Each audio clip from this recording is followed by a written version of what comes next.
tulina bwe twali ne Daxo nga twogera ku Daxo oyo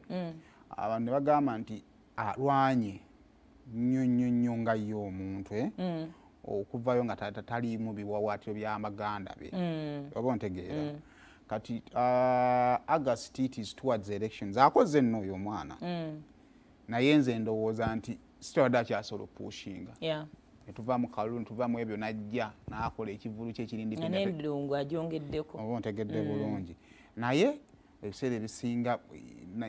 nannyini katabo otha wa katabo yaba amanyi chapter mmeka zagenda otteekamu ffe tusobola okusigala nga twogera kuteekako buteesi bigambo byaffe naye obudde bukyali August akyali wala yatandika omwaka n'oluyimba so kitegeeza nti wabanga ataddeyo concert alina okusigala nga agendera ku ndongo kubanga sandi agadde kola Dax Vybes nga alanze Ekivvulu nga aliwo ayagala okujja kubanga muganda wa Bobby kubanga ate abadde yeerwanyeeko nga Dax Vybes kakitegeeza nti Dax endongo tuli mu gwakubiri tugenda gutuuka wakati at Maido yajja n'akolako awo nnyo mu audio video simayi wane munakuwamukko ebadde awo ewatyo bwe watyo